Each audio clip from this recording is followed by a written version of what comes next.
Hi, I'm Adam. I'm one of the founding partners of Saint, and Saint is a digital creative agency.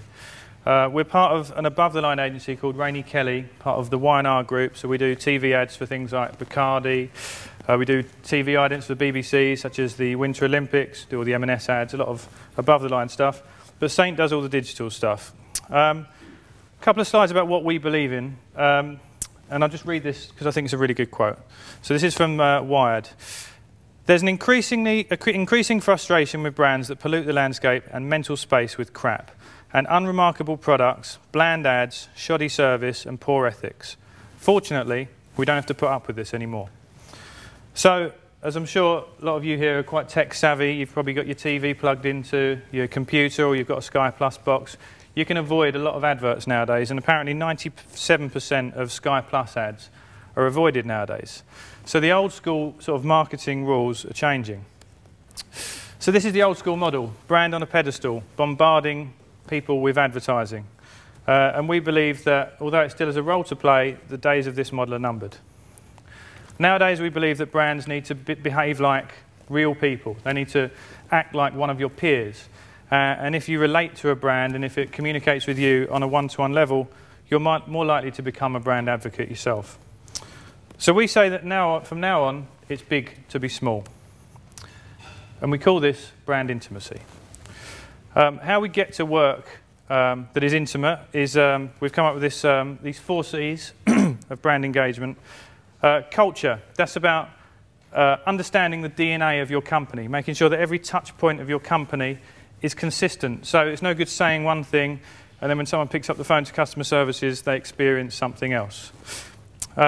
Conversation, that's about being part of the conversation. It's happening whether you like it or not. If you're not involved, you can't influence it. Collaboration, it's about collaborating with your consumers and encouraging them to collaborate, so to allow them to input into the R&D process of your products, listening to their feedback.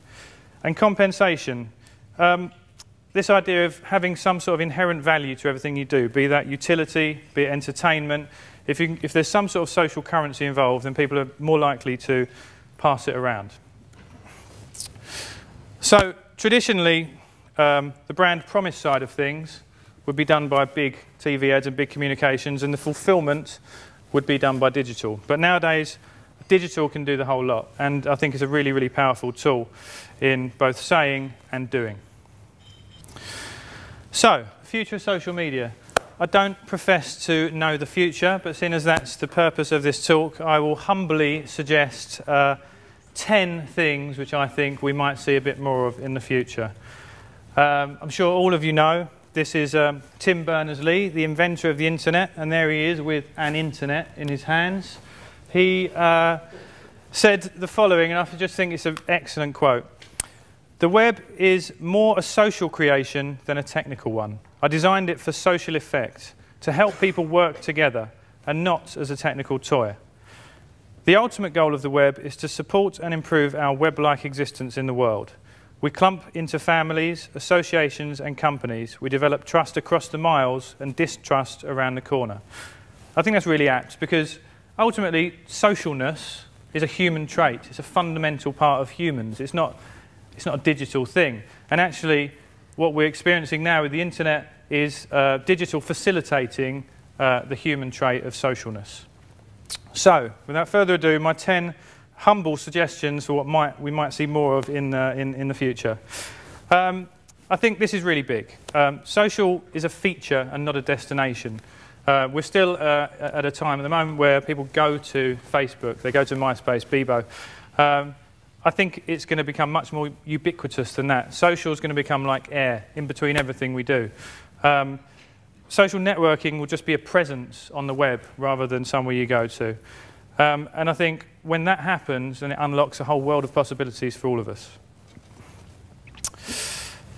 More mobility. Now, obviously, you know, mobiles are coming on leaps and bounds. My current mobiles are something like 100 times more powerful than my first computer.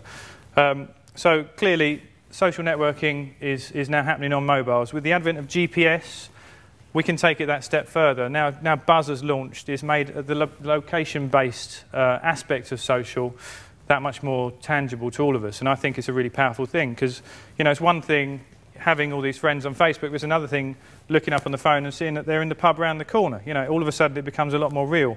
And what it does is it connects offline and online, and that's when I think you get the sort of amplification effect. Social browsing. This is something that's already in existence, but I think we're going to see a lot more of it. This is Google's SideWiki. It's a Google application, but it runs on any browser, so therefore, you know, there's no barriers to entry. And it enables you to be social whilst going about your business. Once again, it comes back to this: social's not a destination. So I think, you know, it's almost like leaving a bit of graffiti beside a shop or an experience that you've had. You can leave your mark and move on. You can connect with people whilst going about your daily business. It allows web content to be personalised or tagged with metadata for future reference as well. And I think you're going to get a lot more of people connecting with friends whilst consuming content. This is the CNN coverage of the Obama inauguration. And I just think this is a fantastic example of where it's going. I think they got 1.5 million status updates via this in the few hours that the footage was taking place. And you can interact with all of Facebook, or you can narrow it down to just your friends. And I think you can have a really meaningful experience around content when this sort of thing happens. But it's not just on TV. You know, I'm sure a lot of you are quite early adopters. You've probably got Xboxes or your computers linked up to your TV, and they do this. But Samsung's released a TV now that has a range of widgets that you can personalise. So you've got a Flickr widget, a Twitter widget, a Facebook widget. So you can have a virtual night in with your mates watching the football, but they can be thousands of miles away. You know, you can be interacting socially whilst consuming content in your daily life. And once again, this is bringing it back to the real world as well. So I think we're going to see a lot more of this in the coming years. More niche networks. You know, as more people are connected, I think we're going to experience the long tail of social networking. I think we're going to get an infinite number of infinitely more niche social networks. People collecting around obscure interests. And, you know, that's all part of it. You know, the more you can drill down into the peculiarities of people, but the bigger the world becomes, or the smaller it becomes, the more people have in common and the more they can interact. Smart recommendations.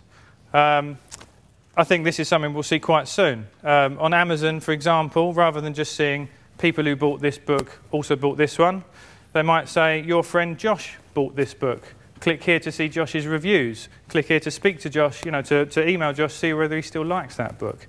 And I think that's something that can instantly add value to sales channels and obviously to consumers, because a recommendation from your friend or at least someone you know is far more powerful than what could be spam, what could be a fake review. And I think we're going to get a lot more crowdsourcing. So I'm sure you all know on Facebook currently, obviously it does a lot of its translation via its members, and anyone who's using Facebook Connect can also leverage that community to do translations. The much talked about case study of Dell IdeaStorm, where they transformed Dell from Dell Hell, and a really, really unsocial brand and someone who's got it badly, badly wrong in the digital space, to one of the leading case studies of people who are getting it right. And they take the ideas that their members and consumers are coming up with and they actively put them through the company. McDonald's. They've got a massive network of franchises and lots of disparate people running little individual bits of the business. But they've created a social application that allows them all to solve business problems together and communicate with head office in order to get things moving. So it's not what you know, it's who you know in these instances. Social commerce. I think this is potentially massive. Once again, Dell has sort of led the way in this with its Swarm, where basically you can get a group of people to club together and get economies of scale. If 15 people hit the site and agree on a product, they can get the product at a cheaper price. So it's a win-win situation. Dell can shift units, you can all get together and lower prices. And social commerce goes far beyond this. So if you take the crowdsourcing example, crowdsourcing is your R&D department, say. You've got social commerce. They're the sort of price-fixing department. But you can also use social networks as the sales and marketing arm, you know, like Virtual Avon ladies, people networking, selling goods between themselves.